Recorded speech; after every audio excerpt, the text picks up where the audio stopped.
Sebelum ceritanya dimulai, seperti biasa, silakan tuliskan di kolom komentar dari daerah mana teman-teman menonton cerita ini. Jangan lupa juga untuk menekan tombol like dan subscribe agar channel Tante Sasha bisa terus berkembang dan menyajikan kisah-kisah yang lebih menegangkan. Udara panas dan lembab khas Bali langsung menyergap Alia begitu ia melangkahkan kakinya keluar dari terminal kedatangan bandara. Aroma dupa, bunga Kamboja, dan samar-samar bau garam laut yang terbawa angin bercampur menjadi satu, menciptakan sambutan khas Pulau Dewata yang entah kenapa selalu berhasil membuat Alia tersenyum kecil. Di sampingnya, Bu Ratna, ibu mertuanya, tampak sibuk merapikan kacamata hitam di wajahnya sambil mengipasi diri menggunakan brosur wisata. Wajah wanita parubaya itu yang biasanya tegas, kini dipenuhi senyum puas seolah tak sabar menikmati liburan. Senyum itu, pikir Alia, adalah hasil dari usahanya. Seluruh perjalanan ini, mulai dari tiket pesawat kelas bisnis, hotel berbintang, hingga villa mewah dengan kolam renang pribadi yang sudah disiapkan. Semuanya adalah hadiah dari Alia untuk ibu mertua dan suaminya, Dimas, yang lebih dulu berada di Bali untuk urusan pekerjaan. Benar-benar surga dunia, gumam Bu Ratna sambil menatap langit biru cerah Bali. Matanya berbinar penuh kekaguman. Kamu memang menantu terbaik, Alia, lanjutnya tulus. Ibu benar-benar tidak tahu bagaimana caranya membalas semua kebaikanmu. Dimas itu sungguh beruntung punya istri seperti kamu. Alia hanya tersenyum tipis. Senyum yang selalu ia berikan setiap kali Bu Ratna melontarkan pujian. Sejak menikah dengan Dimas setahun yang lalu, Alia hampir tidak pernah merasakan perlakuan buruk dari ibu mertuanya itu. Bu Ratna memperlakukannya seperti anak kandung. Selalu membelanya di depan keluarga besar. Selalu memujinya. Selalu memastikan Alia merasa diterima. Kadang perhatian itu terasa terlalu berlebihan. Namun Alia selalu mencoba berpikir positif. Ia menganggap semua itu hanyalah bentuk kasih sayang seorang ibu yang kini hanya memiliki satu-satunya anak laki-laki. Kekayaan besar yang Alia warisi dari kedua orang tuanya pun tidak pernah menjadi masalah. Bu Ratna bahkan sering berkata bahwa status sosial tidaklah penting. Yang terpenting itu kebahagiaan Dimas. Begitu katanya berulang kali. Seorang pria lokal berbadan tegap dengan seragam polo biru mendekat sambil membawa papan nama bertuliskan Alia. Ia adalah sopir pribadi yang sudah Alia sewa untuk menemani mereka selama berada di Bali. Dengan sigap, pria itu mengambil 2 koper besar milik mereka dan menuntun Alia serta Bu Ratna menuju sebuah mobil hitam mewah yang sudah menunggu di area penjemputan. Sepanjang perjalanan menuju kawasan Seminyak, Bu Ratna tak berhenti berceloteh. Ia menunjuk pura-pura kecil di pinggir jalan, mengomentari turis yang berlalu lalang, hingga mulai merencanakan semua tempat yang ingin ia kunjungi bersama Alia sebelum Dimas menyusul 2 hari lagi. Kita harus ke Tanah Lot, Alia, katanya penuh semangat. Lalu makan malam di Jimbaran. Ibu lihat di internet, katanya romantis sekali di pinggir pantai. Oh iya, jangan lupa belanja oleh-oleh.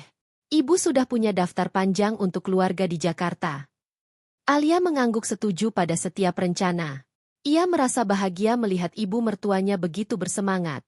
Ia ingin melakukan segalanya agar keluarga barunya merasa nyaman. Ia ingin membuktikan bahwa meskipun ia hidup bergelimang harta, ia tetaplah seorang istri dan menantu yang berbakti.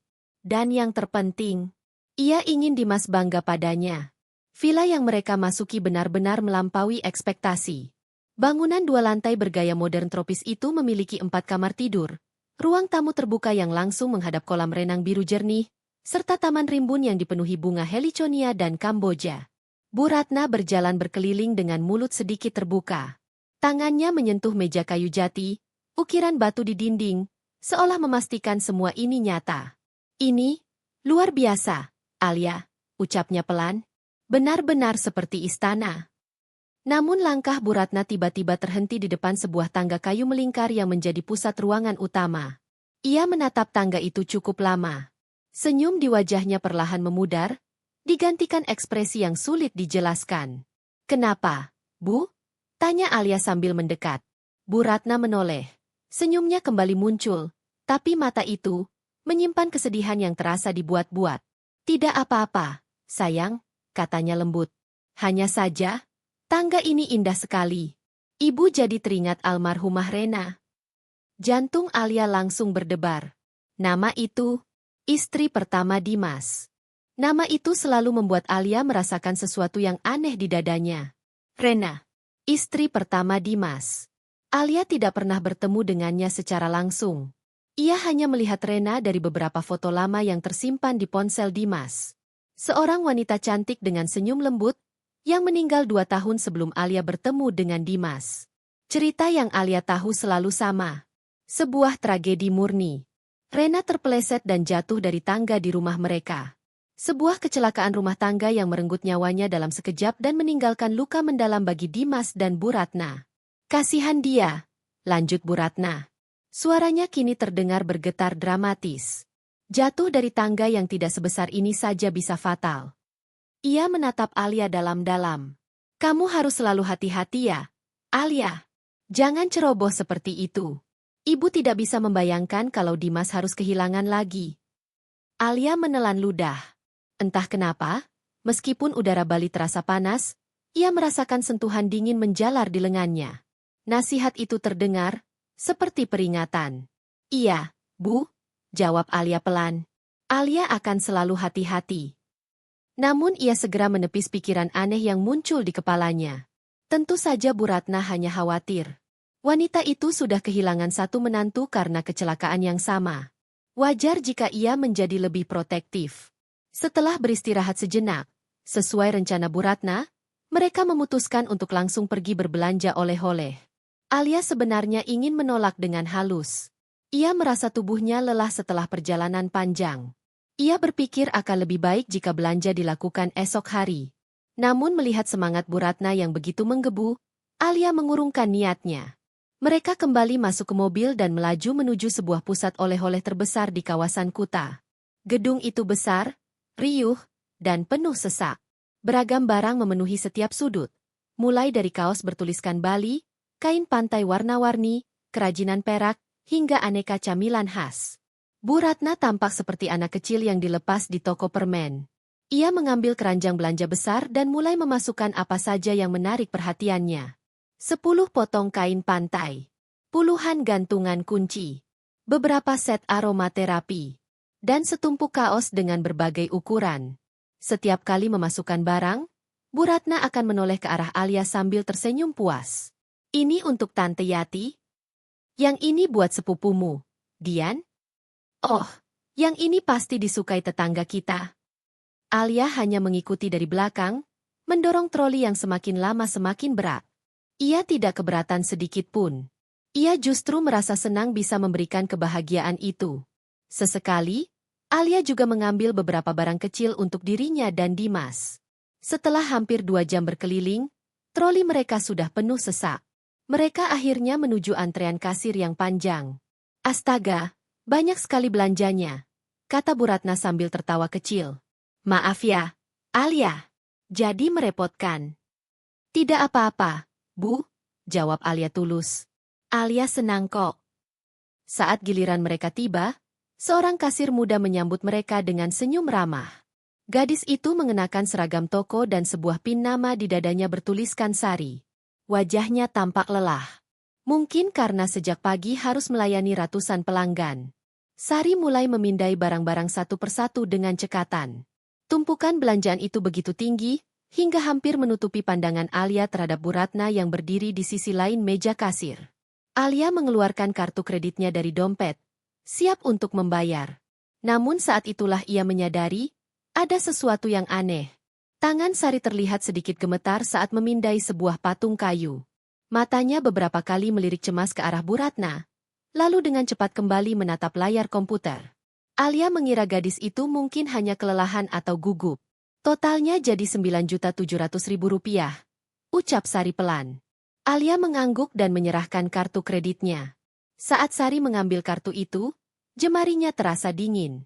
Dan ketika ia mengembalikan kartu beserta struk belanja, ia mencondongkan tubuhnya sedikit ke depan, seolah ingin menjelaskan sesuatu tentang poin belanja.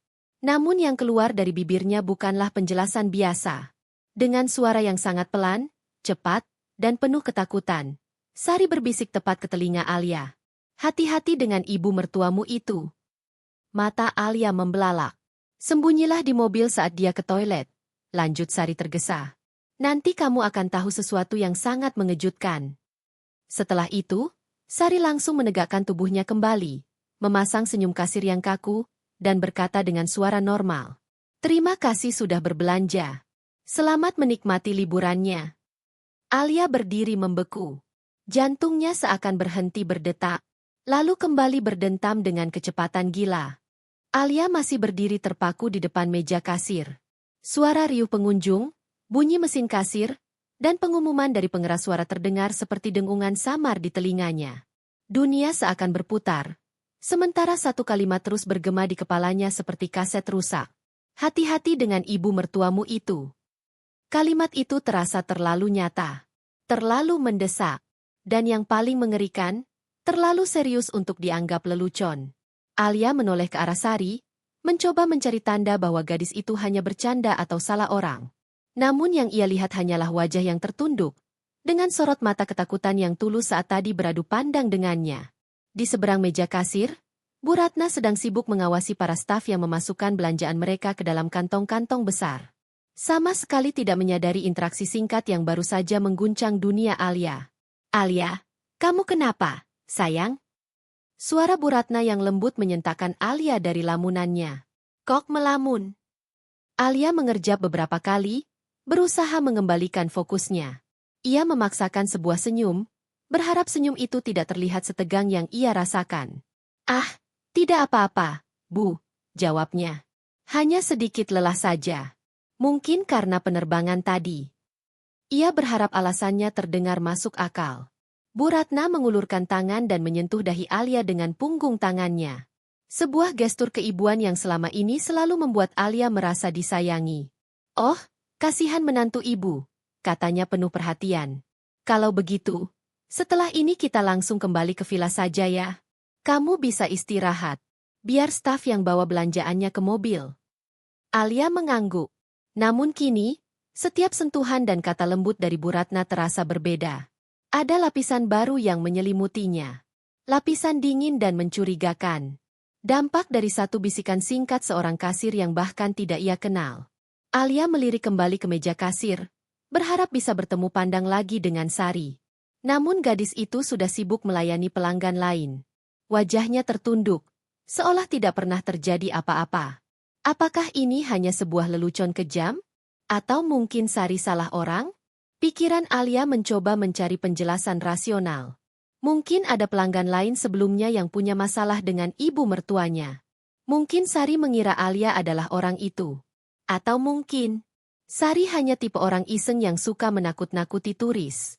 Logikanya berteriak bahwa semua ini tidak masuk akal. Mana mungkin Bu Ratna, wanita parubaya yang selalu memastikan Alia makan dengan baik, yang memberinya resep masakan kesukaan Dimas, yang selalu membelanya ketika ada kerabat yang menyindir Alia karena belum juga hamil, adalah seseorang yang harus diwaspadai? Itu terdengar gila. Namun hatinya, insting di dalam dirinya mengatakan hal yang berbeda. Sorot mata Sari yang penuh teror itu terlalu nyata. Getaran di tangannya saat menyerahkan kartu kredit tadi terasa begitu jelas. Peringatan itu terasa personal dan mendesak. Tiba-tiba, kepingan-kepingan aneh mulai berkelebat di benak Alia. Cara Bu Ratna yang terlalu sering mengungkit kematian Rena dengan detail yang sama, seolah cerita itu sudah dihafalnya di luar kepala. Cara wanita itu terkadang menatap Alia dengan pandangan yang sulit diartikan saat ia tertawa bersama Dimas. Kecemburuan halus yang sesekali tersirat ketika Dimas lebih mementingkan Alia. Selama ini, Alia selalu menepi semuanya sebagai perasaan tidak aman seorang menantu baru. Namun, bagaimana jika itu bukan sekadar paranoia? Ayo, sayang, kata Bu Ratna sambil menunjuk ke arah sebuah kafe kecil dekat pintu keluar. Kita duduk sebentar sambil menunggu mobil disiapkan. Alia hanya mengikuti. Mereka duduk di sebuah meja kecil. Bu Ratna memesan 2 es teh lemon. Alia tidak menyentuh minumannya. Jemarinya terasa dingin. Ia mencoba mempelajari wajah ibu mertuanya. Mencari celah. Mencari tanda kebohongan di balik kerutan halus di sudut mata dan senyum yang selalu ramah. Namun ia tidak menemukan apa-apa. Wajah itu adalah wajah yang ia kenal. Wajah seorang ibu yang penuh kasih. Apakah ia sudah gila karena lebih mempercayai bisikan orang asing daripada perlakuan baik yang ia terima selama setahun penuh? Kamu pucat sekali, Alia, ujar Bu Ratna memecah keheningan. Apa perlu kita mampir ke apotek beli vitamin? Tidak usah, Bu, jawab Alia cepat. Nanti juga baikan setelah istirahat. Ia tidak ingin perhatian itu berlanjut. Semakin Bu Ratna bersikap baik, semakin Alia merasa tercekik oleh kebingungannya sendiri. Lalu Bu Ratna meletakkan gelasnya. Kamu tunggu di sini sebentar ya, sayang, katanya santai. Perut ibu tiba-tiba tidak enak. Ibu mau ke toilet sebentar. Alia menegang. Kalimat Sari kembali terngiang jelas di kepalanya. Sembunyilah di mobil saat dia ke toilet. Ini dia momennya. Bu Ratna berdiri dan berjalan menjauh menuju area toilet di ujung koridor, meninggalkan Alia sendirian dengan pikirannya yang kacau. Sekarang, Alia harus memilih. Alia menatap ke arah toilet di ujung koridor. Pintu itu tertutup. Bu Ratna ada di baliknya. Di satu sisi, Alia bisa memilih untuk tetap duduk di sini. Menunggu Bu Ratna kembali, menganggap semua ini hanya kesalahpahaman. Liburan akan berlanjut. Hubungannya dengan ibu mertuanya akan tetap harmonis. Namun benih keraguan itu akan selamanya tertanam. Tumbuh dalam diam. Meracuni setiap senyum dan perhatian di masa depan. Di sisi lain, ia bisa melakukan apa yang dikatakan Sari. Menyelinap ke mobil. Mengambil risiko terlihat bodoh, paranoid, bahkan tidak sopan. Ada kemungkinan besar ia tidak akan menemukan apa-apa. Bu Ratna akan kembali dari toilet, tidak menemukan Alia, lalu panik mencarinya. Ketika Alia muncul, ia harus menjelaskan dengan alasan yang sangat meyakinkan. Hubungan mereka mungkin akan menjadi canggung. Namun ada kemungkinan kecil, sangat kecil, bahwa peringatan itu benar. Dan jika itu benar, maka pilihannya bukan lagi soal kecanggungan, melainkan soal keselamatan. Alia menatap ke arah pintu keluar. Ia bisa melihat mobil hitam mereka terparkir di area lobi. Sopir berdiri tak jauh dari sana. Lalu ia menatap kembali ke arah toilet. Wajah Sari yang ketakutan kembali terlintas di benaknya. Wajah Rena dari foto lama yang tersenyum lembut. Tak pernah menyangka takdirnya akan berakhir di tangga rumahnya sendiri. Tatapan aneh Bu Ratna saat melihat tangga villa itu. Insting Alia akhirnya menang. Rasa takut yang dingin dan tajam mengalahkan logika. Ia harus tahu. Apapun risikonya, ia harus tahu. Dengan gerakan yang terasa seperti dalam mimpi, Alia berdiri. Tangannya sedikit gemetar. Ia menarik napas dalam-dalam, mencoba menenangkan detak jantungnya yang terasa menggila. Alia berjalan meninggalkan kafe. Bukan ke arah toilet, melainkan ke arah pintu keluar. Ia berusaha berjalan santai, seolah hanya ingin menghirup udara segar. Padahal setiap langkah terasa berat, seakan lantai marmer itu berusaha menahannya. Begitu melewati pintu kaca otomatis dan merasakan hembusan udara panas dari luar, Alia mempercepat langkahnya. Ia memberi isyarat kecil pada sopir.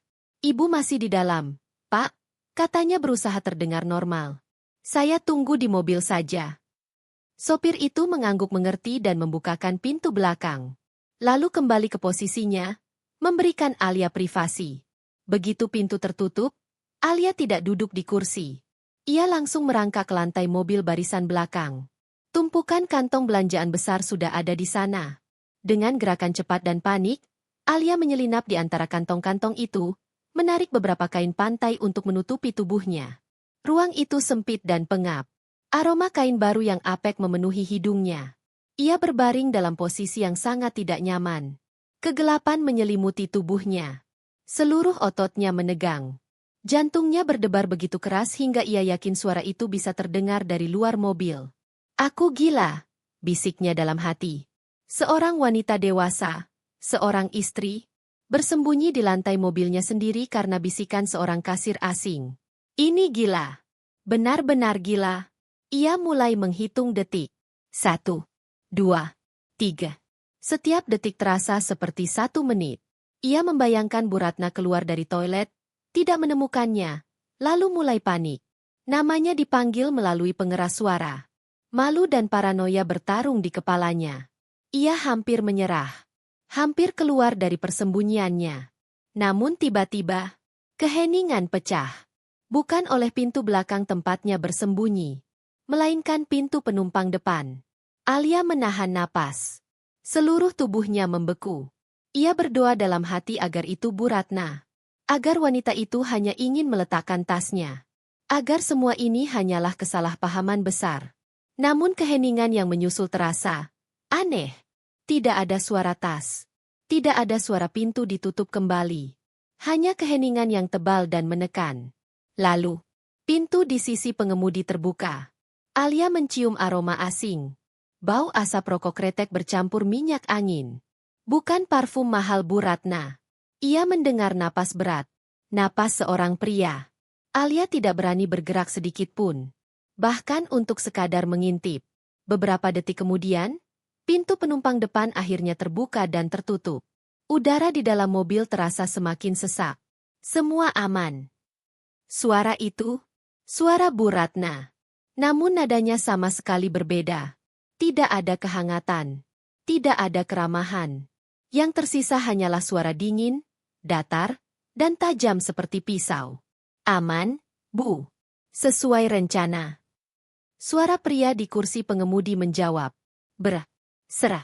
Tanpa emosi. Darah Alia serasa membeku. Rencana? Alia menahan napas. Seluruh tubuhnya kaku seperti membatu di lantai mobil yang sempit dan gelap. Kain-kain pantai yang menutupinya terasa berat, seolah menekan dadanya hingga sulit bernapas. Tidak ada yang mengikuti, kan? Suara Bu Ratna terdengar lagi. Dingin, tegas, berwibawa. Ini bukan suara seorang ibu yang lembut. Ini suara seorang komandan. Bersih, jawab pria itu singkat. Sopir itu cuma anak desa bodoh. Dia tidak akan curiga apa-apa. Dia pikir kita majikan baik hati yang sedang liburan. Alia merasakan gelombang mual naik ke tenggorokannya. Mereka sedang membicarakan situasi ini. Ini bukan kebetulan. Ini bukan kesalahpahaman. Peringatan Sari benar. Wanita yang selama ini ia panggil ibu, sedang duduk hanya beberapa sentimeter darinya, membicarakan rencana bersama seorang pria asing. Bagus, kata Bu Ratna. Kita tidak punya banyak waktu. Dimas bisa menelepon kapan saja. Aku hanya ingin memastikan semuanya jelas untuk besok. Nama suaminya disebut begitu santai. Dimas. Jantung Alia terasa seperti diremas. Apakah Dimas tahu? Apakah suaminya terlibat? Tidak mungkin. Alia mencengkeram kain di bawahnya. Kukunya menancap dalam, menahan kepanikan yang mengancam membuatnya menjerit. Aku sudah mengerti garis besarnya, Bu, kata pria itu. Tapi aku butuh detail lokasinya. Tempatnya luas. Tentu saja, jawab Bu Ratna kesal. Karena itu aku ingin bicara langsung, bukan cuma lewat telepon. Nada suaranya penuh otoritas. Targetnya harus dibuat terlihat alami. Tidak boleh ada kesalahan sekecil apapun. Ingat, reputasi keluarga dan nama baik Dimas dipertaruhkan. Target. Alia. Napasnya menjadi pendek-pendek. Ia harus memaksa dirinya bernapas pelan, takut suara isakan kecilnya terdengar. Aku bekerja profesional, Bu, balas pria itu. Anda tidak perlu khawatir. Bayarannya juga profesional, kan? Alia mendengar suara gemerisik. Seperti tas tangan dibuka. Setengahnya sekarang, kata Bu Ratna. Setengah lagi akan aku transfer begitu aku melihat beritanya di televisi. Berita di televisi. Alia menggigit bibirnya keras-keras. Pastikan dompet dan perhiasannya kau ambil, lanjut Bu Ratna dingin. Harus terlihat seperti perampokan. Perampokan? Berita? Televisi. Kesadaran itu menghantam Alia seperti palu godam. Mereka tidak hanya ingin menyakitinya. Mereka ingin membunuhnya. Dan membuatnya terlihat seperti kecelakaan kejam. Pikirannya melayang pada Rena. Kasihan dia jatuh dari tangga. Apakah itu juga pekerjaan profesional? Berapa lama lagi? Tanya pria itu. Besok sore, jawab Bu Ratna tanpa ragu. Aku akan mengajaknya jalan-jalan. Katanya mau lihat matahari terbenam yang indah. Nada suaranya terdengar, puas. Lokasinya di Uluwatu. Uluwatu. Tebing curam. Laut ganas. Batu karang tajam. Kau tunggu di sana, lanjut Bu Ratna. Berpakaianlah seperti turis atau penjual souvenir. Jangan mencurigakan. Alia memejamkan mata. Ketika kami tiba, Aku akan memberimu isyarat. Aku akan pura-pura ingin mengambil foto. Saat itulah kau beraksi. Hening. Muncul dari balik semak-semak, kata Bu Ratna lagi. Rebut tasnya. Dia pasti akan melawan atau berteriak. Manfaatkan kepanikan itu. Alia merasakan air mata panas menggenang di matanya. Dalam pergulatan singkat, lanjut Bu Ratna datar. Dorong dia dari tebing. Sekuat tenaga. Dunia Alia runtuh. Bayangan tubuhnya terjatuh ke laut berkelebat jelas di benaknya. Setelah itu, ambil tasnya dan lari, sambung Bu Ratna. Aku akan berteriak histeris. Aku akan jadi satu-satunya saksi. Tawa pelan terdengar. Siapa yang akan mencurigai seorang ibu mertua yang patah hati?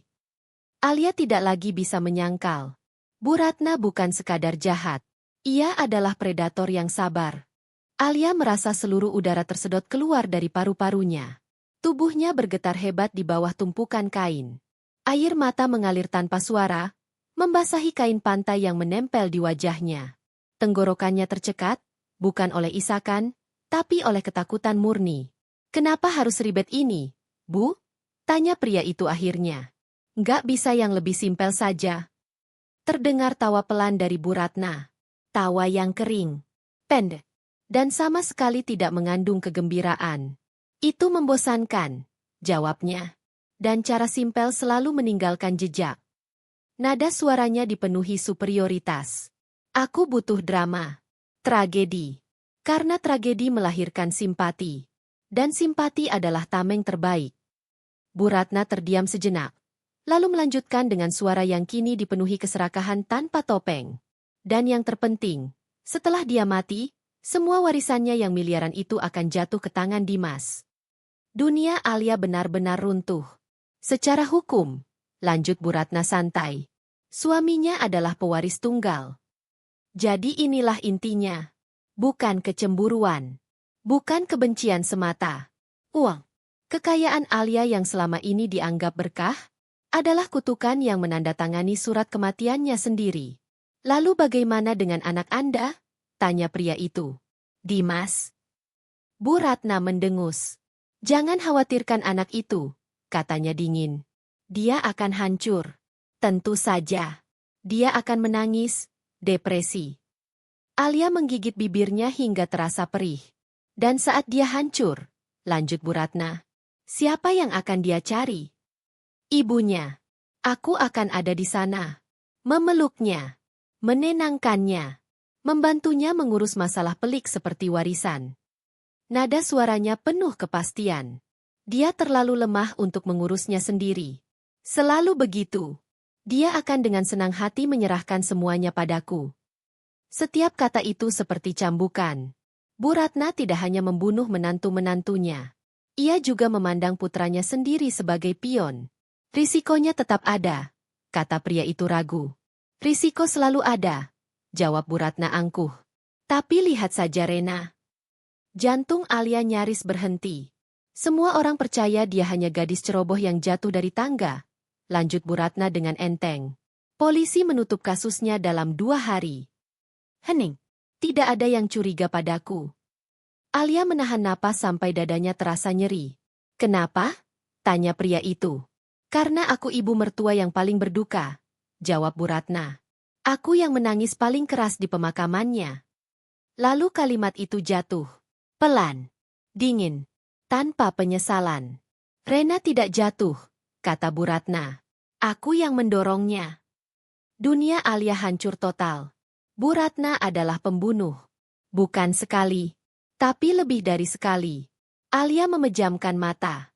Ia tidak lagi merasakan lantai mobil yang keras, atau kain yang menggaruk kulitnya. Yang tersisa hanyalah kehampaan mutlak. Ia adalah target berikutnya. Ini uang mukanya, kata Bu Ratna. Sisanya setelah pekerjaan selesai. Terdengar suara amplop berpindah tangan. Pintu mobil di sisi pengemudi terbuka lalu tertutup. Pria itu pergi. Alia tetap diam, tidak berani bergerak. Bu Ratna masih berada di dalam mobil. Ia mendengar wanita itu menghela napas panjang. Bukan napas lelah, melainkan napas puas. Kemudian terdengar bunyi klik dari cermin rias di pelindung matahari, Diikuti suara tas dibuka. Bu Ratna sedang merapikan penampilannya. Beberapa detik kemudian, ponsel berbunyi. Nada dering ceria. Nada khusus untuk panggilan dari Dimas. Halo, Dimas, sayang. Suara Bu Ratna berubah seketika. Hang, lembut, penuh kasih. Transformasi itu begitu sempurna hingga Alia hampir meragukan kewarasannya sendiri. Iya, Bu baik-baik saja. Lanjutnya manis. Kami baru selesai belanja sama Alia. Dia baik sekali. Kamu beruntung punya istri seperti dia. Alia menggigil. Dia di toilet sebentar, sambung Bu Ratna. Tapi jangan khawatir. Ibu akan menjaganya baik-baik. Panggilan berakhir. Pintu mobil terbuka dan tertutup kembali. Bu Ratna pergi. Alia ditinggalkan sendirian di dalam kegelapan. Gemetar. Hancur. Namun masih hidup. Untuk saat ini. Untuk beberapa detik yang terasa seperti keabadian, Alia tidak bergerak sama sekali. Ia tetap meringkuk di lantai mobil yang gelap, tubuhnya gemetar hebat. Setiap kata yang baru saja ia dengar masih berputar-putar di kepalanya seperti gema neraka yang tak berujung. Uluwatu. Dorong dari tebing. Perampokan. Rena. Miliaran. Kata-kata itu bukan lagi sekadar suara. Mereka telah berubah menjadi serpihan kaca yang merobek semua yang pernah ia yakini. Suara pintu mobil ditutup dari luar menyadarkannya. Bu Ratna sudah keluar. Alia mengumpulkan sisa-sisa keberaniannya. Ini adalah satu-satunya kesempatan yang mungkin ia miliki. Perlahan, dengan gerakan yang kaku dan hati-hati, Alia mendorong kain-kain dari atas tubuhnya. Otot-ototnya terasa kram, sendi-sendinya nyeri karena terlalu lama menegang. Ia mengintip melalui celah kecil jendela belakang. Ia bisa melihat Bu Ratna berdiri beberapa meter dari mobil, sedang berbicara dengan sopir mereka. Gestur tangannya tampak panik, seolah sedang menjelaskan sesuatu dengan cemas. Sandiwara. Sopir itu mengangguk-angguk dengan wajah bingung. Keduanya membelakangi mobil. Fokus mereka tertuju ke arah pintu masuk pusat oleh-oleh. Sekarang, atau tidak sama sekali. Dengan napas tertahan, Alia meraih gagang pintu di sisi mobil yang menghadap ke jalan utama, sisi yang jauh dari pandangan mereka. Ia membukanya sepelan mungkin. Tidak ada bunyi. Begitu celah cukup terbuka, Alia menyelinapkan tubuhnya keluar lalu menutup kembali pintu mobil dengan dorongan lembut hingga terdengar bunyi klik pelan. Jantungnya berdegup liar. Aspal panas terasa di telapak kakinya. Tanpa menoleh lagi, Alia langsung membaur dengan keramaian. Ia meraih salah satu kain pantai yang tanpa sadar masih ia genggam dan melilitkannya di kepala, menutupi sebagian wajahnya. Ia menunduk, menghindari kontak mata. Ia berjalan cepat, menahan dorongan kuat untuk berlari. Berlari berarti menarik perhatian. Dan perhatian berarti mati. Alia berhasil mencapai trotoar utama Jalan Legian. Dunia di sekelilingnya terasa seperti serangan brutal terhadap panca indera. Deruk knalpot motor, klakson mobil yang bersahutan, teriakan para calo jasa pijat dan transportasi, serta dentuman musik keras dari barbar di sepanjang jalan. Udara penuh asap kendaraan dan aroma keringat. Keramaian yang biasanya terasa hidup kini terasa mengancam. Setiap orang yang berpapasan dengannya terasa seperti ancaman potensial. Setiap tatapan terasa seperti tuduhan. Ia terus berjalan. Tanpa tujuan. Instingnya hanya menyuruhnya satu hal, menjauh. Menjauh sejauh mungkin dari tempat itu. Dari Bu Ratna. Dari mobil hitam itu. Dari villa yang kini bukan lagi tempat istirahat, melainkan sarang laba-laba. Kemana ia harus pergi? Pertanyaan itu berputar-putar di kepalanya tanpa jawaban. Ia tidak bisa kembali ke villa. Ia tidak bisa langsung ke bandara. Bu Ratna pasti akan menyadarinya dan mungkin sudah menyiapkan langkah untuk menghentikannya. Bagaimana dengan Dimas? Hatinya menjerit ingin menelepon suaminya. Ingin menangis di telepon. Ingin menceritakan semua kengerian yang baru saja ia dengar. Namun suara Bu Ratna di telepon tadi kembali terngiang. Ibu akan menjaganya baik-baik. Alia tahu. Dimas tidak akan percaya. Suaminya sudah terlalu lama hidup dalam manipulasi ibunya. Ia akan mengira Alia stres, kelelahan, atau berhalusinasi. Ia akan menelepon ibunya untuk menenangkan Alia. Dan dengan begitu, Alia sama saja menyerahkan lokasinya pada sang pembunuh. Dimas bukan jalan keluar. Polisi? Alia berhenti sejenak di depan sebuah toko kecil. Napasnya terengah-engah. Kakinya gemetar. Apa yang akan ia katakan? Pak, ibu mertua saya berencana membunuh saya besok sore di Uluwatu. Tanpa bukti. Tanpa saksi. Hanya cerita seorang wanita yang ketakutan. Ia bisa membayangkan tatapan skeptis itu. Polisi akan menganggapnya drama keluarga, pertengkaran menantu dan mertua yang dilebih-lebihkan. Lebih buruk lagi, mereka mungkin akan menelepon Bu Ratna untuk klarifikasi. Alia tidak bisa mengambil risiko itu. Ia benar-benar sendirian. Terjebak di sebuah pulau surga yang dalam sekejap berubah menjadi neraka pribadinya. Rasa putus asa mulai merayap dingin dan melumpuhkan. Ia harus duduk. Harus bersembunyi.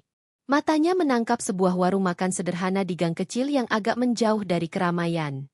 Tempat itu terlihat sepi. Dengan sisa tenaga yang ia miliki, Alia melangkah masuk dan memilih meja paling sudut, tersembunyi di balik pilar. Seorang ibu pemilik warung menyapanya ramah. Alia hanya mampu memesan sebotol air mineral.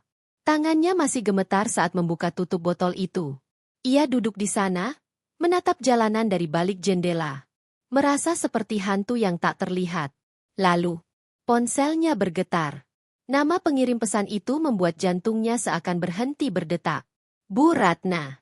Dengan jari gemetar, Alia membuka pesan itu. Alia, sayang, kamu di mana? Ibu sudah selesai dari toilet. Kok kamu tidak ada? Ibu khawatir sekali. Jangan jauh-jauh ya. Besok sore ibu sudah siapkan tur kejutan spesial buat kamu ke Uluwatu. Sunset di atas tebing katanya indah sekali. Pesan itu adalah mahakarya manipulasi. Bagi orang lain, itu pesan seorang ibu yang cemas. Bagi Alia, itu adalah deklarasi perang. Alia menatap layar ponselnya dengan napas tercekat. Kalimat, tur kejutan spesial ke Uluwatu, itu bukan lagi ajakan liburan. Itu adalah vonis mati yang dibungkus dengan kata-kata manis. Bu Ratna tahu Alia kabur. Dan kini, perburuan telah dimulai. Dengan tangan gemetar, Alia mematikan ponselnya. Ia tidak berani membiarkan benda itu tetap menyala. Sinyalnya bisa dilacak. Setiap detik ponsel itu hidup. Setiap detik pula posisinya bisa diketahui. Ia meletakkan beberapa lembar uang di atas meja, jauh lebih banyak dari harga sebotol air, lalu berdiri dan bergegas keluar dari warung. Malam mulai turun di Kuta. Lampu-lampu neon menyala satu persatu, mengubah jalanan menjadi lautan cahaya dan suara. Bagi para turis, malam adalah waktu bersenang-senang. Bagi Alia, malam adalah saat di mana bayangan pembunuh semakin mudah bersembunyi. Ia berjalan tanpa arah. Kakinya terasa pegal, pikirannya lelah. Namun tubuhnya terus dipaksa bergerak oleh rasa takut. Setiap bayangan terasa seperti ancaman. Setiap mobil hitam yang melintas membuat jantungnya melonjak. Ia tidak bisa terus seperti ini. Ia butuh rencana. Ia butuh pertolongan. Namun dari siapa? Alia bersandar di dinding sebuah toko yang sudah tutup. Napasnya terengah-engah. Ia memutar ulang semua kejadian hari itu di kepalanya, mencari secercah harapan sekecil apapun. Dan pikirannya terus kembali ke satu titik. Awal dari segalanya. Meja kasir. Bisikan itu. Wajah gadis muda yang ketakutan. Seh. Nama itu muncul di benaknya seperti cahaya suar di tengah badai. Sari adalah satu-satunya orang di pulau ini yang tahu ada sesuatu yang salah dengan Bu Ratna. Gadis itu mengambil risiko besar untuk memperingatkannya. Mungkin Sari tahu lebih banyak. Mungkin gadis itu bisa membantunya. Harapan itu sangat tipis. Namun itu satu-satunya yang Alia miliki. Rencana nekat mulai terbentuk di kepalanya. Ia harus kembali ke pusat oleh-oleh itu. Kembali ke sarang singa. Perutnya terasa melilit hanya dengan memikirkannya. Bagaimana jika Bu Ratna masih di sana? Atau lebih buruk lagi, bagaimana jika pria bayaran itu sedang mengawasi tempat itu, menunggunya kembali? Namun Alia tahu satu hal. Melarikan diri tanpa arah hanya akan menunda kematian. Ia harus melawan. Dan untuk melawan, ia butuh sekutu. Alia membeli sebuah topi dan kacamata hitam murah dari pedagang kaki lima. Penyamaran yang menyedihkan, tapi itu yang ia miliki. Dengan penampilan baru itu, ia mulai berjalan kembali ke arah pusat oleh-oleh. Setiap langkah terasa berat, seolah ia sedang berjalan melawan arus deras. Matanya terus mengawasi setiap mobil hitam yang lewat. Ketika akhirnya ia tiba di depan gedung pusat oleh-oleh itu, tempat itu masih ramai. Lampu-lampu terang menyinari pintu masuk. Alia tidak berani masuk. Sebaliknya, ia menyeberang jalan dan berdiri di balik sebuah pilar besar milik restoran cepat saji di seberangnya. Dari sana, ia bisa mengawasi pintu keluar karyawan tanpa terlalu mencolok. Ia akan menunggu. Menunggu Sari. Waktu berjalan sangat lambat. 1 jam berlalu. Lalu 2 jam. Perutnya kosong. Namun Alia tidak merasakan lapar. Yang ia rasakan hanyalah ketegangan yang membuat otot-ototnya terus menegang. Puluhan karyawan keluar masuk. Namun tidak satu pun adalah Sari. Putus asa mulai menyusup. Mungkin Sari sudah pulang sejak sore. Mungkin rencananya ini sia-sia. Tepat saat Alia hampir menyerah, ia melihatnya. Sari keluar dari pintu samping bersama beberapa gadis lain. Mereka tertawa dan bercanda, berjalan menuju arah yang sama. Sari sendiri hanya tersenyum tipis. Wajahnya masih tampak lelah. Dan Alia bisa melihat kecemasan yang sama seperti yang ia lihat tadi sore. Di persimpangan jalan, teman-temannya berpencar, meninggalkan Sari yang berjalan sendirian menuju sebuah gang kecil. Ini kesempatannya. Alia menyeberang jalan dengan cepat, jantungnya berdegup kencang. Ia mengikuti Sari dari jarak aman, masuk ke dalam gang yang remang-remang. Begitu mereka berada di bagian gang yang lebih sepi, Alia mempercepat langkahnya. Sari. Panggilnya pelan tapi tegas. Sari terlonjak kaget dan langsung berbalik. Saat matanya menangkap wajah Alia, ekspresinya berubah drastis. Bukan seperti melihat pelanggan, melainkan seperti melihat hantu. Tanpa sepatah kata pun, Sari langsung berbalik dan mencoba lari. "Tunggu!" seru Alia panik. "Tolong, jangan lari. Aku butuh bantuanmu." Sari berhenti, tapi tubuhnya masih tegang. Ia siap kabur kapan saja. "Aku tidak tahu apa-apa," katanya dengan suara gemetar. "Tolong tinggalkan aku. Kamu akan membahayakan aku." "Kamu benar," kata Alia mendekat perlahan. Kedua tangannya terangkat menunjukkan ia tidak berniat jahat. "Apa yang kamu bisikan tadi sore? Semuanya benar." Sari menatapnya dengan mata membelalak. "Aku bersembunyi di mobil," lanjut Alia dengan suara bergetar. "Aku mendengar semuanya." Pertahanan Sari runtuh. Kakinya lemas dan ia bersandar ke dinding gang. Wajahnya pucat pasi. Kamu mendengar mereka?" bisiknya. Alia mengangguk. "Mereka akan membunuhku besok sore. Di Uluwatu." Dan membuatnya terlihat seperti perampokan. Sari menutup mulutnya dengan kedua tangan. Air mata mengalir di pipinya. "Aku tahu," isaknya. "Aku tahu mereka jahat." "Kenapa kamu memperingatkanku?" tanya Alia lirih. "Siapa mereka sebenarnya?" Sari terdiam lama. Lalu, dengan suara putus-putus, ia mulai menceritakan semuanya. Sari menarik napas dalam-dalam, seolah harus mengumpulkan seluruh keberaniannya sebelum melanjutkan. Matanya berkaca-kaca. Suaranya gemetar. "Pria yang bersama ibu mertua kamu di mobil itu," ucapnya pelan. "Dia bukan orang sembarangan." Alia menahan napas. "Dia preman lokal," lanjut Sari. "Penagih utang dari sindikat lintah darat. Orang-orangnya terkenal kejam." Sari menunduk. Tangannya saling menggenggam erat. "Ayah saya, petani rumput laut," katanya lirih. "Beberapa bulan lalu, ayah saya meminjam uang dari mereka untuk biaya pengobatan ibu. Bunganya mencekik. Kami tidak sanggup membayar. Sejak saat itu, hidup keluarga Sari berubah menjadi mimpi buruk. Setiap minggu mereka datang," lanjutnya dengan suara bergetar. "Ancaman. Intimidasi. Mereka bilang kalau kami tidak patuh, keluarga saya di desa yang akan menanggung akibatnya." Alia merasakan dadanya sesak. "Beberapa hari lalu," kata Sari lagi, "pria itu datang ke toko. Dia memberiku foto kamu." Alia terdiam. "Dia bilang aku harus jadi mata-mata," lanjut Sari cepat. "Melaporkan kapan kamu datang, kamu belanja apa, kemana kamu pergi. Kalau aku menolak, dia bilang ayah dan ibu saya akan celaka." Air mata Sari jatuh tanpa bisa ia tahan. "Aku sangat takut," Mbak, isaknya. Aku tidak punya pilihan. Alia menggenggam tangan Sari yang dingin. Tapi tadi sore, lanjut Sari sambil terisak. Saat aku melihat kamu terlihat sangat baik. Dan ibu mertua kamu. Sari menggeleng pelan. Cara dia tersenyum. Matanya tidak ikut tersenyum. Itu membuatku merinding. Ia menatap Alia dengan mata penuh rasa bersalah. Aku tidak bisa membiarkan kamu masuk ke dalam jebakan itu tanpa peringatan. Alia merasakan sesuatu menghangat di dadanya. Di tengah semua kengerian ini, masih ada manusia yang memilih berbuat benar. Kamu orang paling berani yang pernah aku temui, kata Alia tulus. Kamu mempertaruhkan segalanya untuk orang asing. Sari menggeleng, air matanya masih mengalir. Sekarang aku mohon, lanjut Alia sambil menatapnya penuh harap. Bantu aku sekali lagi. Aku tidak punya siapa-siapa. Sari terdiam lama. Ia tahu. Tidak ada jalan mundur lagi. Akhirnya ia mengangguk pelan. Apa yang bisa aku bantu, Mbak? Alia menarik napas lega. Ceritakan semua yang kamu tahu, pintanya. Detail sekecil apapun. Sari berpikir sejenak, mencoba mengingat. Setelah bertemu ibu mertua kamu di mobil tadi, katanya, pria itu sempat menelepon seseorang di dekat area parkir.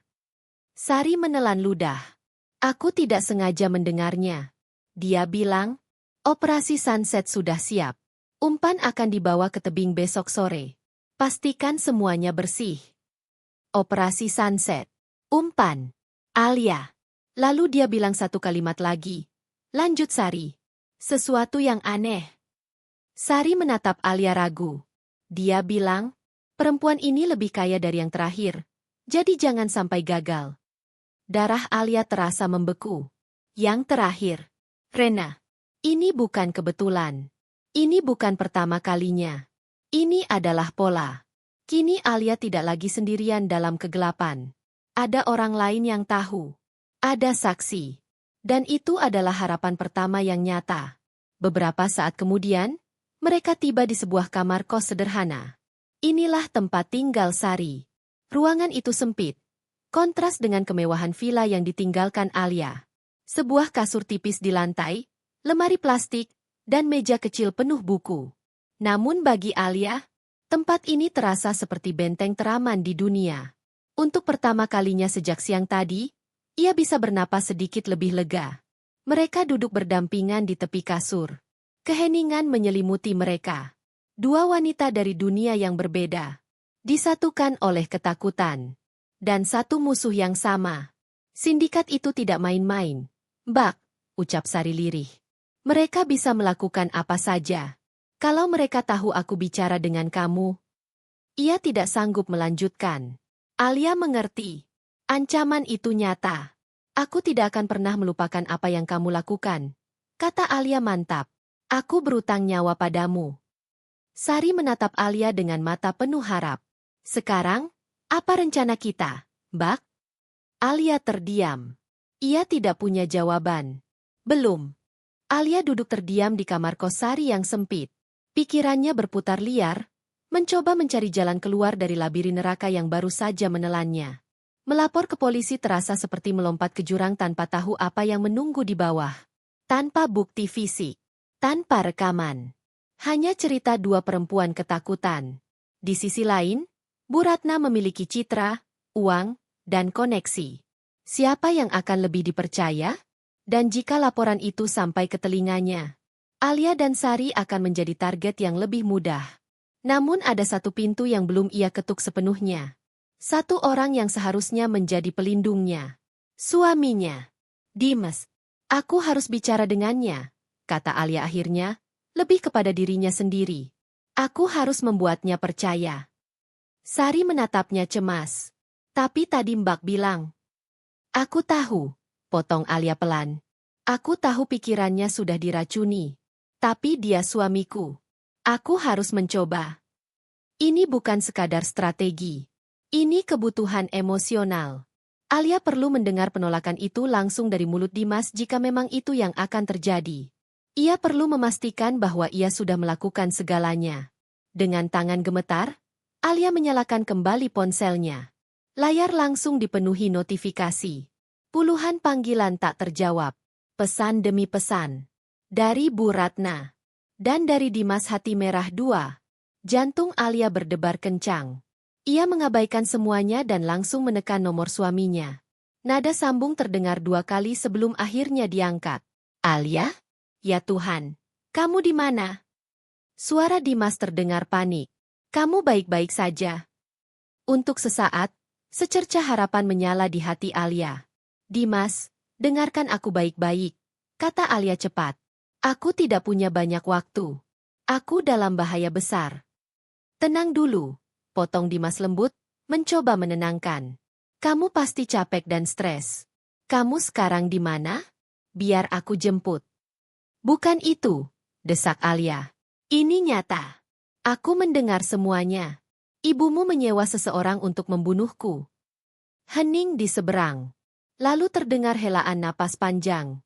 Bukan napas terkejut, melainkan napas lelah. Alia, kata Dimas akhirnya. Ibu baru saja meneleponku sambil menangis. Dia bilang kamu tiba-tiba kabur tanpa alasan. Dia panik mencarimu kemana-mana. Setiap kata itu terasa seperti pisau. Dia bohong. Suara Alia bergetar. Dia aktris yang hebat. Aku mendengar sendiri rencananya. Besok di Uluwatu. Mungkin kamu salah dengar, jawab Dimas.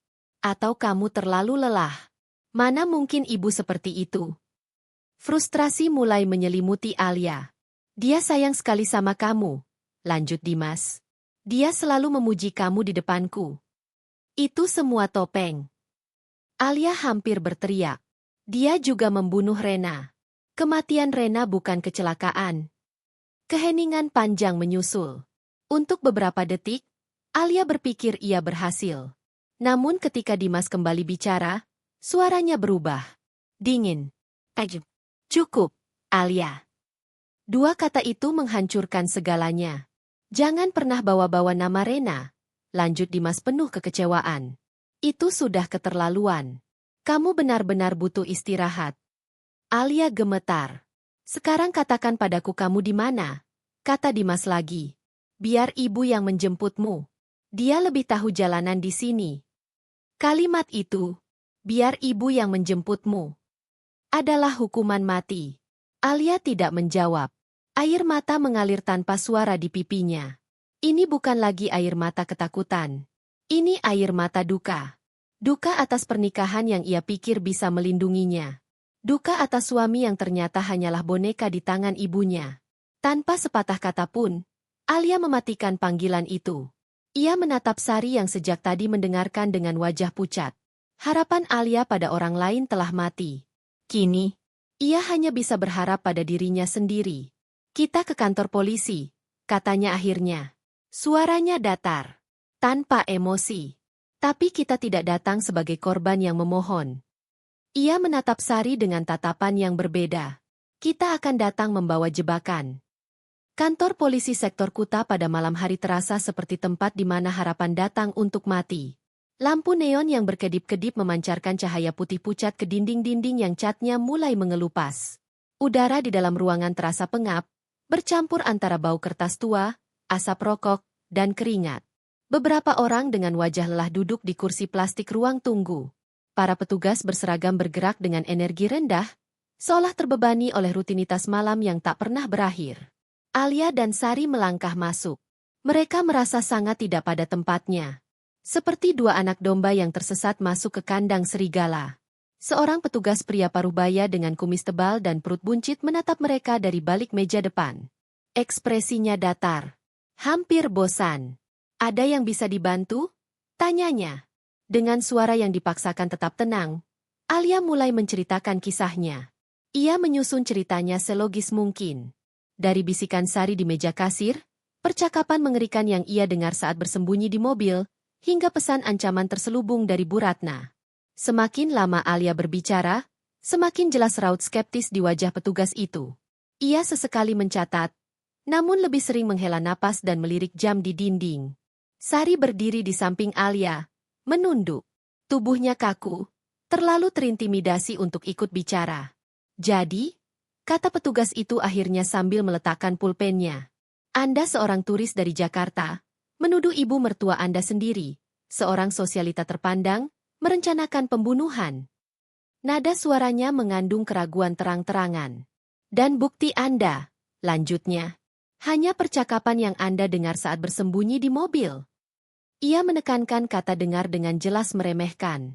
Dan gadis ini saksinya? Katanya sambil melirik Sari sekilas. Seorang kasir? Bisa saja dia salah paham atau punya masalah pribadi. Ini bukan salah paham. Suara Alia meninggi tanpa sadar. Ini menyangkut nyawa saya. Petugas itu bersandar di kursinya. Bu Alia, dengar, katanya dingin. Setiap hari kami menerima laporan seperti ini. Masalah keluarga, warisan, menantu dan mertua yang tidak akur. Ia menghela napas. Saran saya, bicarakan baik-baik dengan keluarga Anda. Jangan membuat laporan palsu yang bisa merugikan diri sendiri. Kata-kata itu menghantam Alia. Inilah yang ia takutkan. Mereka tidak dipercaya. Putus asa mulai merayap kembali. Alia hampir berbalik pergi. Namun tiba-tiba, tunggu sebentar, Pak. Sebuah suara perempuan memotong dari belakang. Seorang polisi wanita muda melangkah maju. Seragamnya rapi. Matanya tajam, namun penuh fokus. Di papan namanya tertulis. Ibni, biar saya yang bicara dengan mereka, katanya tegas. Petugas berkumis itu mengedikan bahu, jelas tidak peduli. Ibda Maya kemudian mempersilakan Alia dan Sari masuk ke sebuah ruangan kecil yang lebih privat. Jauh dari keramaian dan tatapan sinis. Ceritakan lagi dari awal, kata Ibda Maya. Pelan-pelan. Jangan ada detail yang terlewat. Alia mengulang semuanya. Kali ini ia tidak menahan emosi. Ia menceritakan ketakutannya, kecurigaannya, obsesinya Bu Ratna pada kematian Rena. Bagaimana Bu Ratna selalu menceritakan kejadian jatuh dari tangga itu dengan kata-kata yang sama persis. Seolah sedang mengulang naskah yang sudah dihafal. Ekspresi Ibda Maya berubah. Jadi, katanya perlahan, ada kematian lain di masa lalu yang menurut Anda juga mencurigakan? Iya, jawab Alia tegas. Saya yakin ibu mertua saya juga membunuh istri pertama suami saya. Ruangan itu hening. Ibda Maya menatap Alia dan Sari lebih lama. Ia tidak melihat histeria. Ia melihat ketakutan yang konsisten. Saya percaya pada Anda, kata Ibda Maya akhirnya. Alia dan Sari menahan napas. Tapi atasan saya benar soal satu hal, lanjutnya. Kita belum punya bukti cukup untuk menangkapnya sekarang. Harapan Alia nyaris padam. Tapi, Ibda Maya melanjutkan dengan mata berkilat. Saya tidak bilang kita tidak bisa melakukan apa-apa. Ia mencondongkan tubuh ke depan. Kita akan menangkapnya saat dia sedang melakukan kejahatan. Jantung Alia berdetak kencang. Kita akan memasang jebakan balik. Alia menatap Ibda Maya dengan jantung berdegup kencang. Umpan? Sari dan Alia mengucapkannya hampir bersamaan. Ibda Maya mengangguk pelan. Ibu mertua Anda ingin Anda datang ke Uluwatu besok sore, bukan? Tanyanya memastikan. Alia mengangguk perlahan. Baik, kata Ibda Maya tegas. Anda akan datang. Apa? Seru Alia spontan. Kami akan menempatkan beberapa petugas berpakaian preman di lokasi. Lanjut Ibda Maya dengan nada profesional. Menyamar sebagai turis, pedagang asongan, bahkan fotografer. Ia menatap Alia lurus-lurus. Semua percakapan Anda dengan ibu mertua Anda akan kami rekam. Begitu pelaku bayaran itu muncul dan mencoba menyentuh Anda, kami akan langsung bergerak. Sari tampak pucat. Ini sangat berbahaya, katanya lirih. Saya tidak akan berbohong, jawab Ibda Maya jujur. Ini berbahaya. Tapi ini satu-satunya cara. Alia terdiam. Ia harus berjalan sukarela menuju tempat eksekusinya sendiri. Namun apa pilihannya? Terus bersembunyi seumur hidup? Menunggu sampai pembunuh itu menemukan dirinya di tempat lain? Ia teringat wajah Rena di foto. Senyum lembut yang tidak pernah tahu bahwa ia sedang hidup bersama pembunuhnya sendiri. Di balik rasa takut yang melumpuhkan, muncul sesuatu yang lain. Amarah. Ia tidak akan mati sebagai korban. Baik, kata Alia akhirnya. Saya setuju. Ibda Maya menatapnya dengan sorot hormat. Langkah pertama, katanya, adalah membuat ibu mertua Anda yakin bahwa umpan masih hidup dan masih di tangannya. Beberapa menit kemudian, Alia duduk dengan ponsel di tangannya. Ibda Maya duduk di seberangnya, siap memberi isyarat. Jari Alia gemetar saat menekan nama Bu Ratna. Panggilan langsung diangkat. Alia? Sayang? Kamu di mana? Suara Bu Ratna terdengar panik, terlalu panik. Alia menarik napas dalam-dalam. Ibu, isaknya dibuat serak. Maafkan Alia. Alia takut. Alia bingung. Alia nggak tahu harus kemana. Di seberang sana, Bu Ratna terdiam sesaat. Lalu nada suaranya berubah. Oh, sayang, syukurlah kamu baik-baik saja, katanya lembut. Jangan takut. Jangan panik. Coba lihat sekelilingmu, lanjutnya. Ada nama jalan? Biar ibu jemput. Ibda Maya memberi isyarat. Iya, Bu, jawab Alia patuh. Besok, kita tetap jadi ke Uluwatu, kan? Jeda singkat. Lalu terdengar senyum dalam suara Bu Ratna. Tentu saja, katanya puas. Biar pikiranmu tenang. Sunset di sana indah sekali. Alia menutup mata. Baik, Bu, katanya pelan. Alia mau. Alia mau lihat sunset. Di seberang sana, Bu Ratna tersenyum. Umpan telah menelan kail. Tanpa ia sadari, sang umpan kini telah berubah menjadi pemburu. Langit di atas Uluwatu mulai terbakar oleh warna oranye dan ungu. Matahari perlahan turun menuju cakrawala, melukis jejak emas di permukaan Samudra Hindia yang membentang tanpa ujung. Dari kejauhan, suara debur ombak yang menghantam dasar tebing terdengar seperti raungan pelan makhluk purba. Pemandangan itu begitu agung, begitu indah, hingga terasa menyakitkan bagi Alia. Di tempat seindah ini, neraka pribadinya akan mencapai puncaknya. Beberapa jam sebelumnya, Alia berada di sebuah kamar hotel aman yang disiapkan pihak kepolisian. Ibda Maya berdiri di hadapannya, memasang sebuah alat penyadap super kecil di kerah blus Alia, nyaris tak terlihat. Kami akan mendengar semuanya, bisik Ibda Maya sambil memastikan perangkat itu terpasang sempurna. Sebuah earpiece kecil diselipkan di telinga Alia, tersembunyi di balik rambutnya. Tim kami sudah tersebar, lanjut Ibda Maya dengan suara tenang namun tegas. Ada yang menyamar sebagai pasangan turis, pedagang asongan, bahkan fotografer. Kamu tidak sendirian. Alia mengangguk. Jantungnya berdegup begitu keras hingga terasa seperti genderang perang di dadanya. Rasa takut itu masih ada. Dingin. Mencengkeram. Namun di bawah rasa takut itu, ada sesuatu yang lain. Ia bukan lagi domba yang digiring ke pembantaian. Ia adalah umpan yang sadar. Mobil Bu Ratna tiba tepat waktu. Saat Alia masuk ke dalam mobil, ia langsung disambut pelukan erat. Oh, Alia sayang, kata Bu Ratna dengan suara penuh kehangatan palsu. Ibu senang sekali kamu sudah tenang. Pelukan itu terasa seperti lilitan ular. Perjalanan menuju Uluwatu adalah siksaan psikologis terpanjang dalam hidup Alia. Ia harus memainkan perannya sebagai menantu yang rapuh dan patuh. Menjawab pertanyaan Bu Ratna dengan suara pelan. Sesekali mengangguk, berpura-pura menikmati pemandangan di luar jendela. Sementara itu, Bu Ratna terus berceloteh. Tentang indahnya matahari terbenam. Tentang betapa perjalanan ini akan menghapus semua pikiran buruk. Setelah semua awan gelap ini berlalu, kata Bu Ratna sambil mengelus punggung tangan Alia. Hari esok pasti akan lebih cerah. Semua masalah akan selesai. Melalui earpiece, suara Ibda Maya terdengar pelan. Bagus, Alia. Terus pancing dia. Semua ini terekam. Kalimat itu memiliki makna ganda yang mengerikan. Mereka tiba di area parkir Uluwatu yang tidak terlalu ramai. Bu Ratna tidak menuju jalur utama menuju pura. Ia memilih sebuah jalan setapak yang lebih sempit, diapit semak-semak lebat. Suara keramaian perlahan menghilang, digantikan oleh angin laut dan debur ombak yang semakin keras. Alia melihat beberapa orang di kejauhan. Sepasang turis asing yang tampak sibuk berfoto. Seorang pria lokal yang menjajakan kalung kerang. Alia tahu. Mereka semua adalah bagian dari tim Ibda Maya. Pengetahuan itu sedikit mengurangi rasa takutnya. Namun tidak menghilangkannya. Tangan Bu Ratna merangkul pundak Alia dengan erat. Terlalu erat. Terlalu posesif. Sebentar lagi kita sampai, katanya dengan nada antisipasi yang samar. Dari sana kita bisa melihat semuanya. Mereka tiba di sebuah anjungan kecil yang menjorok keluar dari tebing.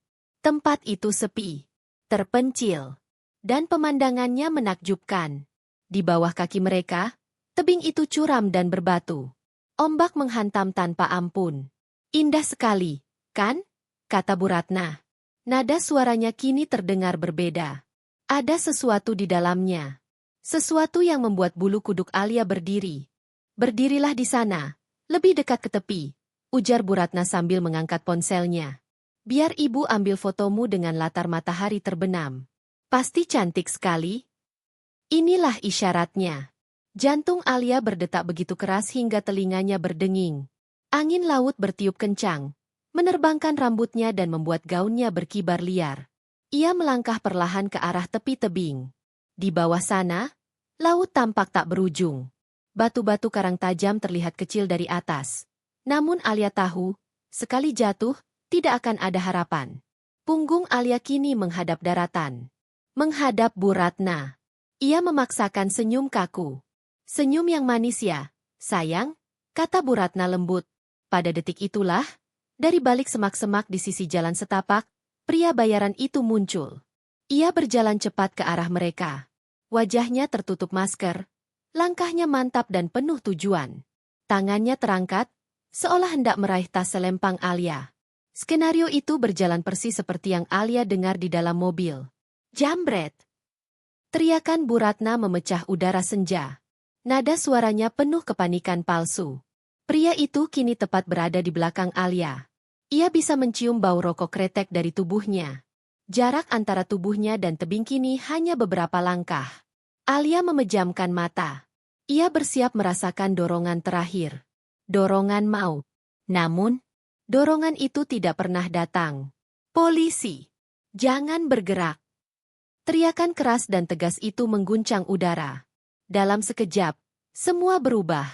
Pasangan turis yang tadi berfoto langsung berlari ke arah pria itu.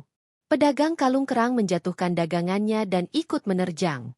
Dalam hitungan detik, pria bayaran itu dilumpuhkan, dibanting ke tanah, dan diborgol. Semuanya terjadi terlalu cepat. Bu Ratna berdiri membeku. Wajahnya pucat pasi. Topeng kepanikan yang ia siapkan runtuh seketika, berganti ekspresi syok yang tak tersamar. Matanya bergerak liar, mencoba memahami apa yang baru saja terjadi. Alia berbalik. Untuk pertama kalinya, ia menatap ibu mertuanya. Bukan sebagai menantu ketakutan, melainkan sebagai seseorang yang selamat. Dan saat itulah, Dimas muncul. Ia berjalan keluar dari balik tikungan jalan setapak, dipandu oleh Ibda Maya. Wajahnya dipenuhi kebingungan dan kecemasan. "Ibu? Alia?" katanya terkejut. "Ada apa ini?"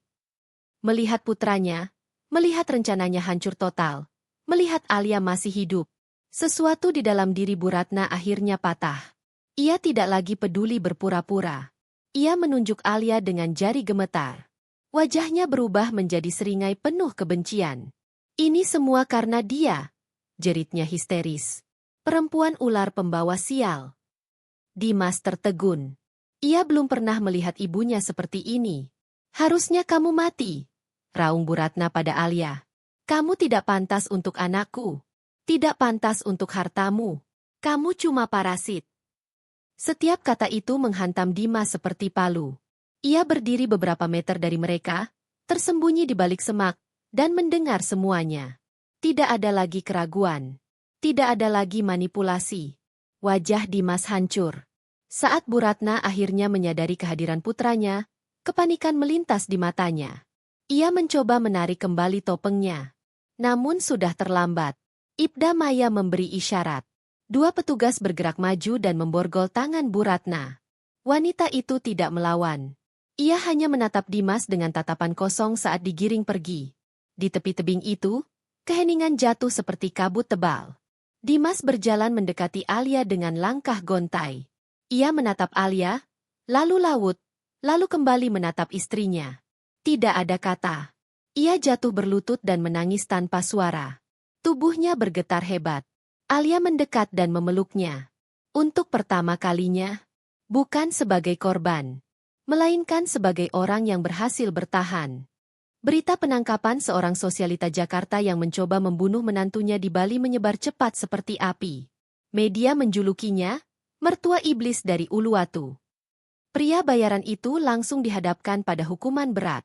Demi meringankan hukumannya, ia memilih bekerja sama dengan polisi.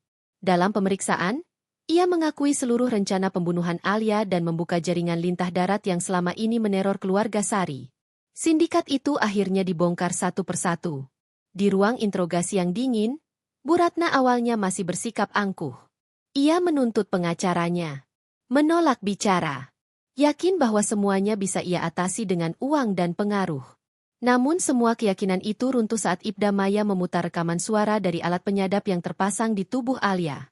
Rekaman itu memperdengarkan dengan jelas bagaimana Bu Ratna merancang pembunuhan di Uluwatu, lengkap dengan detail yang dingin dan tanpa penyesalan. Wajah Bu Ratna menegang. Kesombongannya mulai retak. Namun pukulan terakhir datang dari masa lalu. Beberapa hari setelah penangkapan, Ibda Maya menerima sebuah telepon dari Surabaya. Seorang wanita bernama Dewi, kakak kandung almarhumah Rena, istri pertama Dimas. Ia melihat berita di televisi. Dan akhirnya, ia memutuskan untuk berbicara. Dewi datang membawa sesuatu yang selama ini ia simpan rapat-rapat. Buku harian terakhir Rena. Di ruang interogasi, Ibda Maya meletakkan salinan halaman terakhir buku harian itu di hadapan Bu Ratna dan membacakannya dengan suara lantang. Tulisan tangan Rena yang sedikit gemetar menceritakan bagaimana ia menemukan bukti bahwa Bu Ratna telah menggelapkan uang perusahaan keluarga. Bagaimana Rena mengancam akan memberitahu Dimas. Dan bagaimana ibu mertuanya menatapnya dengan tatapan membunuh. Menghadapi bukti masa lalu dan kejahatan masa kini, pertahanan Bu Ratna runtuh sepenuhnya. Sesuatu di dalam dirinya pecah. Dengan tawa serak yang mengerikan, ia akhirnya mengaku. Ia menceritakan dengan dingin bagaimana ia mendorong Rena dari tangga setelah pertengkaran hebat. Tanpa penyesalan. Tanpa rasa bersalah. Hanya kemarahan karena akhirnya tertangkap. Menyampaikan pengakuan itu kepada Dimas adalah tugas terberat bagi Ibda Maya. Dimas harus mendengarkan rekaman suara ibunya sendiri. Mendengar bagaimana wanita yang melahirkannya dengan enteng menceritakan pembunuhan istri pertamanya. Itu adalah momen yang menghancurkan sisa-sisa jiwanya. Beberapa bulan kemudian, pengadilan menjatuhkan vonis. Bu Ratna dijatuhi hukuman penjara seumur hidup. Saat palu hakim diketuk, wajahnya tetap dingin. Tanpa emosi. Karma akhirnya menuntut hutangnya. Alia tidak melupakan Sari.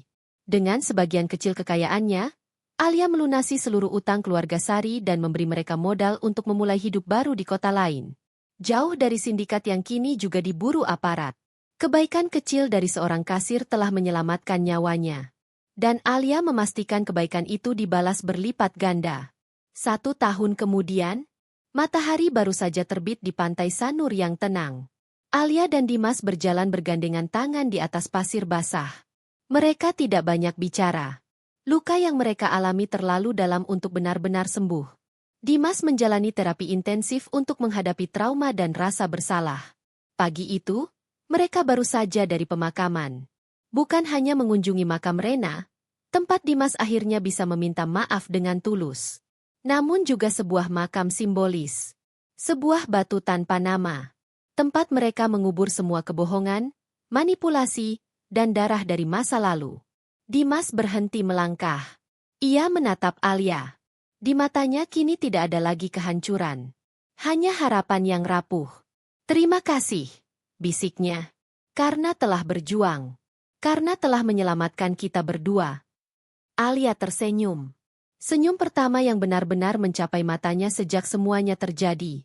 "Kita yang berjuang," koreksinya pelan. Mereka berdiri di sana, menatap matahari yang semakin tinggi. Badai telah berlalu. Mereka selamat. Dan di hadapan mereka, terbentang kehidupan baru, luas, sunyi, dan penuh kemungkinan.